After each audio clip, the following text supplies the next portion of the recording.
Hello, welcome to Oxford Heirlooms. Well, I have my one pattern piece cut out.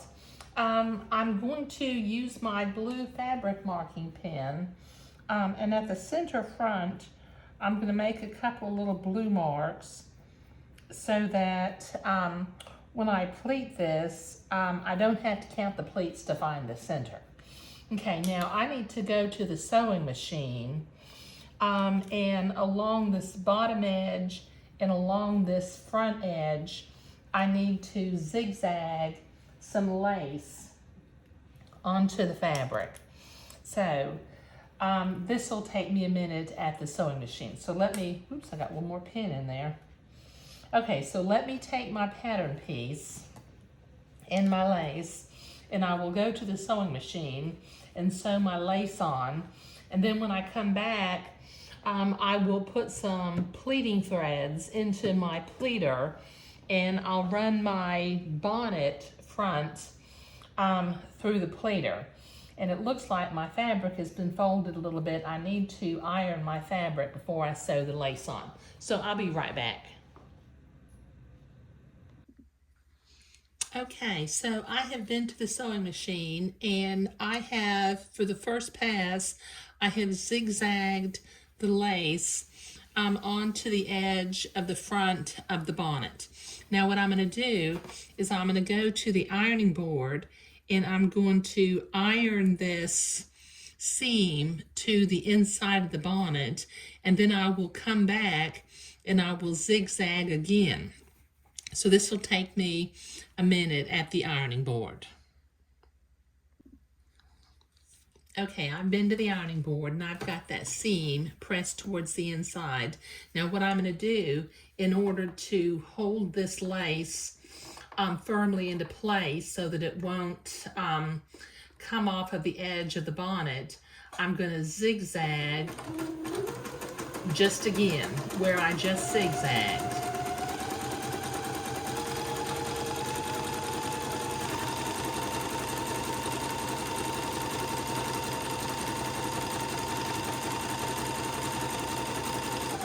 Okay, this will take me a minute to get the whole front length of the bonnet done. Okay, so I have that zigzag the second time.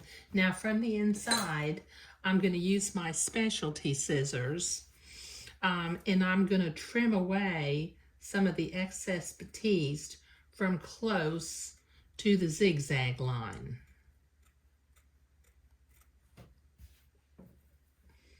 And once again, since I'm using the specialty scissors, and if you don't have any, they come in handy. I think one person mentioned to me that she had some duck-billed scissors that are for appliquing, and they did this same little chore. But when you need to trim batiste away, and you don't want to cut the fabric, you know, having a pair of specialty scissors is real handy. So I'll put a link down below. But this will take me a minute to get this all cut off. Okay, now I've got that all trimmed off, and I need to repeat this same pretty much process to do along the side edge of the bonnet, and then I need to follow this curve around. So I'm going to start where I was zigzagging before.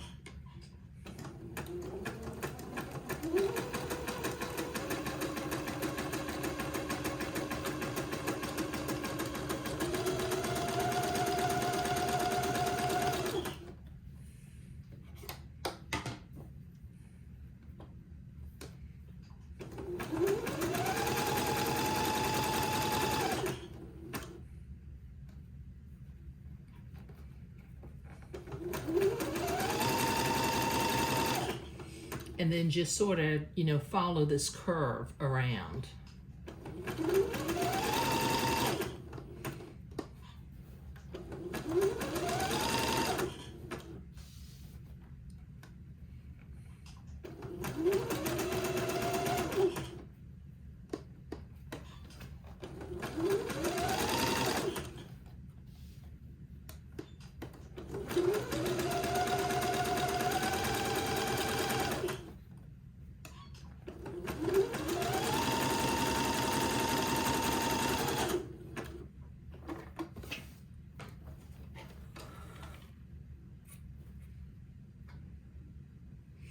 Let me trim my threads.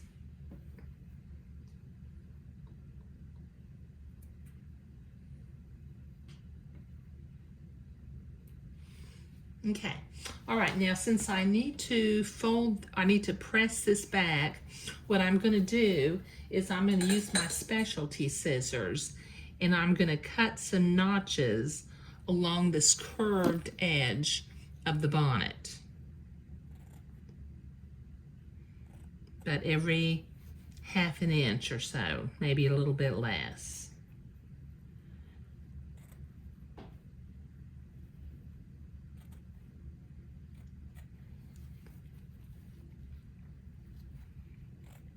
Let me try to stay on camera.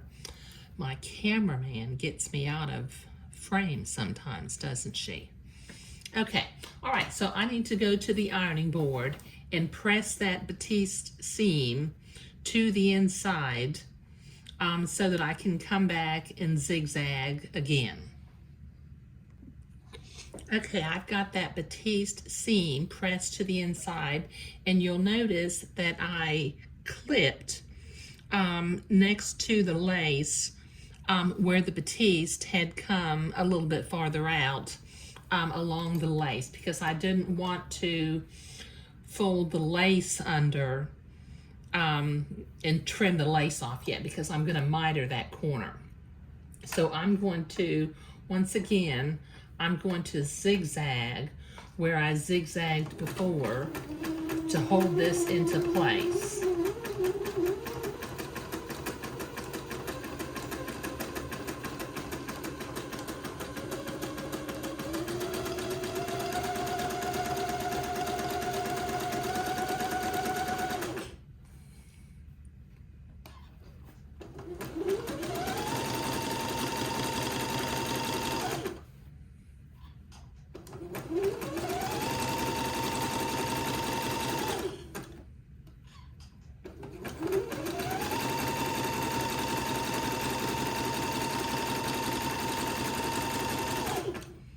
There we go. Trim my threads.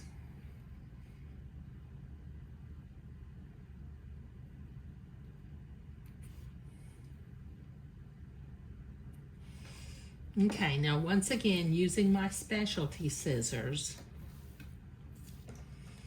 I'm going to trim this excess batiste away from the zigzagged seam. Let me get a better angle at this. Let me make sure I'm on camera. And just trim these notches and the excess batiste close to the zigzag line. When you get up to the notches, it gets a little bit messy because you have to cut off one notch at a time. But this will take me a minute to get this done. Okay, I've got that trim. Now it's time to miter the corner. I'm going to set my machine back to a straight stitch temporarily. And from the outside of the bonnet, I'm going to fold this at a 45-degree angle. And then my two pieces of lace, well, yeah, tell you what I think I really need to do is I need to use my little drafting triangle and my water-soluble pen, which is not in here, but let me use a friction pen. And I need to draw a little 90 or 45-degree angle on the lace. Okay. All right, now then I will fold it at a 45-degree angle to the outside where the laces now line up with one another. And I can see my line that I drew. So I'm going to start up at this corner where I zigzag and just very slowly and carefully with a straight stitch, sew a 45-degree angle.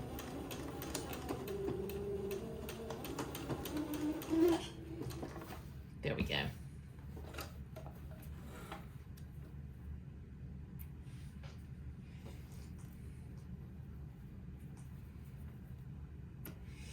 Okay. All right, now what I'm going to do is close to where I just sewed, I'm gonna trim this so that way when I open it back up, I have a nice mitered corner at the corner of the bonnet. Okay, so I need to repeat this on the other end of the bonnet, and then I will go to the, I will go back out to where I have my pleater, and I'll run the front of the bonnet through the pleating machine, but this will take me a minute. Okay, so I'm back out here with my pleating machine. As I was looking at my bonnet directions, the bonnet directions very definitely say to smock 6 rows, not 4. So I have put 6 pleating threads into my pleating machine. The pattern actually says to pleat 8 rows, but only smock the middle 6. But this particular fabric, being a crisp Swiss batiste, if you pleat extra rows, it leaves holes in the fabric. So I've got to figure out how to do this. Okay, so I'm going to line up, let's see, I'm going to have some holes. I may have to take a couple of needles out of my machine while I do this. So hold on, let me give some thought to this. Okay, I've got this sorted out. I'm not quite sure you can see this, and I'm not sure if zooming in would actually help. But I have 6 needles loaded up with floss, and I have temporarily removed 5 needles so that I can run the bonnet through without making needle holes on the brim of the bonnet. Okay, so I'm going to line this up.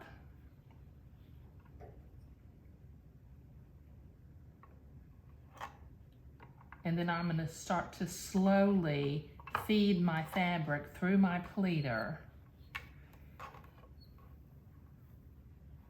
Just following, go slowly so you don't break needles as you go through where we zigzagged. Just find one of these little needle grooves and follow it with the top edge of your fabric.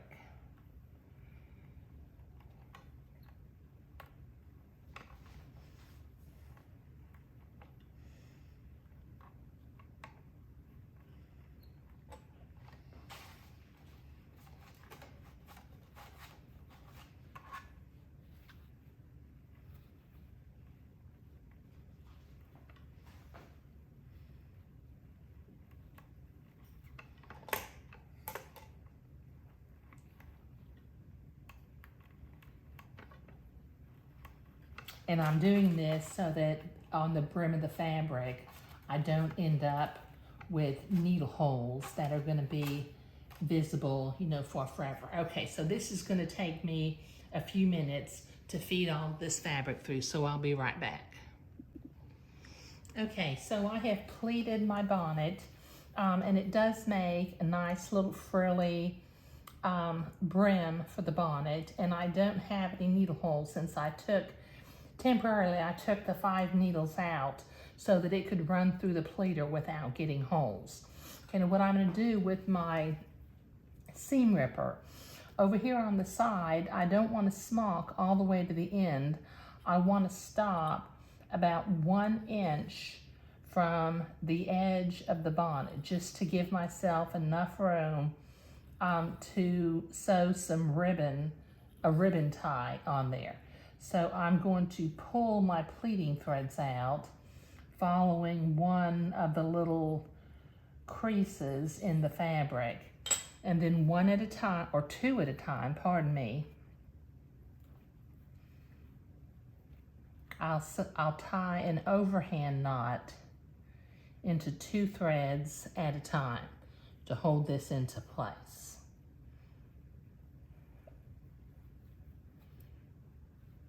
Okay, that's 1.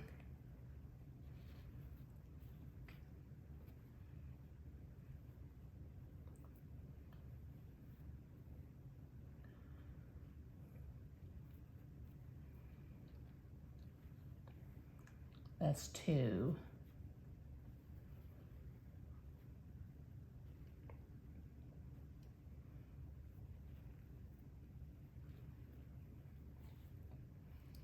and that's 3. Okay, so let me trim those threads a little bit shorter so that they're not in my way when I actually start doing my smocking. Okay, now I need to repeat this process on the other side of the bonnet, but that'll take me a minute to do. Okay, so I have put my pleater needles back into the pleater, and I have my bonnet tied off and it's ready to smock. Okay, so I'm going to be smocking 6 rows rather than 4. So I think what I'm going to do, well, I'll figure that out and I'll show you after I get it done. But basically I'm going to do 6 rows of cable, and these little 3-stitch bumps, I'll have them on either side. I think I'll figure it out once I get that. But I'm going to have the little flowerets along here too. So I've got some smocking to do, but preparing the pattern piece and getting it pleated was what I was doing today. Thank you.